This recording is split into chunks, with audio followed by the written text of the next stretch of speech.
का होना चाहिए। तो मैं तो ये डेफिनेटली कहूंगा कि यहाँ पे बाय रखे 480 का फ्रेश ब्रेकआउट है। 500 का हमने एक टारगेट दिया था, तो 500 तो हिट हुआ खुलते ही। तो यहाँ पे देखिए एक्यूमुलेट करे अबव 480, स्टॉप लॉस रखे 465 का, और इसका पोजिशनल टारगेट सेट करे 550 का। इंटरनेशनल बढ़िया प्लेस और अच्छे मूव्स डिलीवर कर रहा है, अच्छे वॉल्यूम्स के साथ 5% का उछाल इस स्टॉक में। अमित जी, ओएनजीसी।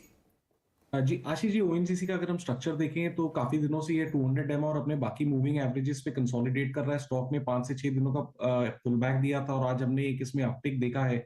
बेसिकली 139 140 एक इसका स्ट्रॉन्ग एरिया है। चार्ट का स्ट्रक्चर देखते हैं, क्योंकि इसमें एक हायर लोज भी बन रहे हैं और अपने 200 डेमा के ऊपर ट्रेड कर रहा है, तो लॉन्ग की सलाह है। स्टॉप लॉस इसका रखेंगे लगभग 139 का, और मुझे लगता है कि शॉर्ट टर्म में 148 से 149 के टारगेट्स ओएनजीसी में आ सकते हैं। अच्छा, चलिए, ये है ओएनजीसी पे भी। इस बीच कुछ अपडेट्स आपकी स्क्रीन पे नीचे आने शुरू हुए। वो जो झड़प की बात हम लोग सुबह से कर रहे हैं, इंडिया चाइना के बीच जो हुई थी तवांग में, अरुणाचल प्रदेश में। अब वो हमारे डिफेंस मिनिस्टर राजनाथ सिंह साहब ने आज एक बैठक बुलाई है। तीनों चीफ ऑफ स्टाफ वहाँ पे प्रेजेंट होंगे। ऑब्वियसली सिचुएशन का जायजा लिया जाएगा। और ध्यान रखें, इस समय पार्लियामेंट का विंटर सेशन अंडर वे है, तो अपोजिशन तो इस बात को उठाने ही वाला है, आई एम श्योर। और शायद फिर तैयारी इस बात की भी हो रही हो कि रक्षा मंत्री से कहा जाए, कोई बयान दिया जाए, जो इंसिडेंट अपडेट रिपोर्ट किया गया है 9 जनवरी वाला, 9 दिसंबर वाला। तो मेरे ख्याल से ये लार्जली शायद उसकी तैयारी भी हो रही होगी, वो क्या स्टेटमेंट रखा जाए। अब I don't know whether officially statement आएगा नहीं आएगा, पर I am just connecting the blocks. लेकिन हमारे साथ आनंद राठी के नरेंद्र सोलंकी साहब जुड़ते हुए। सोलंकी साहब, अभी तो बहुत ज्यादा तवज्जो बाजार इस इंसिडेंट को नहीं देगा। ऑफ लेट एलएसी रिलेटेड झड़पें आती रही हैं, तो ये मार्केट के लिहाज से बहुत ज्यादा रिलेवेंट इस समय नहीं है, ऐसा मानूं ना?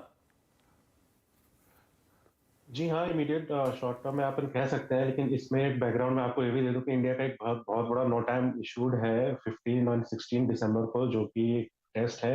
प्लस सेम नॉर्थ ईस्ट में आज से ही इंडियन एयरफोर्स की भी नो टाइम इशूड है। So there are 2 no times in next 1 week. So एक तो अपना मिसाइल टेस्ट है, तो ये सब 3-4 चीजें क्लब्ड हो गई हैं, तो इसके हिसाब से देख सकते हैं। लेकिन ऐसा इमीडिएट में कोई रिस्क नहीं लगता है।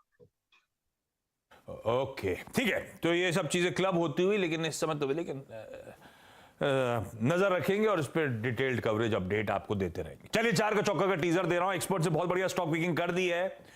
खुलने के बाद वो बढ़िया से स्टॉक्स हाईलाइट हो गए।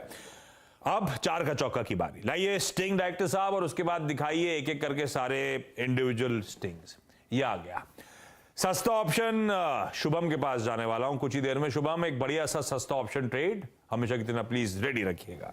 एफएनओ सुपरस्टार के लिए अमित सेठ साहब के पास चलेंगे। अमित जी, एक बढ़िया सा वायदा बाजार का सुपरस्टार, कोई बढ़िया सा स्टॉक। चार्ट का चमत्कार मानस के पास जाएंगे। मानस से जानेंगे एक बढ़िया चार्ट्स पे कौन सा स्टॉक प्लेस नजर आता है। और नरेंद्र सोलंकी साहब आपको अभी भी दिखे थे मिड कैप फंडा के लिए एक बेहतरीन पिक, फंडामेंटली जो मिड कैप स्पेस को बिलोंग करती है, सोलंकी साहब आपको हाईलाइट करेंगे। वीरू, लेकिन तब तक कुछ और मार्केट्स की रीडिंग करी जाए। जी देखिए, निफ्टी आशीष अभी तक वो लेवल नहीं पार कर पाया, और इनफैक्ट उसके नीचे भी, उसके इर्द गिर्द भी नहीं भटका है। बट बैंक निफ्टी याद रखिएगा डे हाई पर अभी भी ट्रेड कर रहा है, लेकिन उस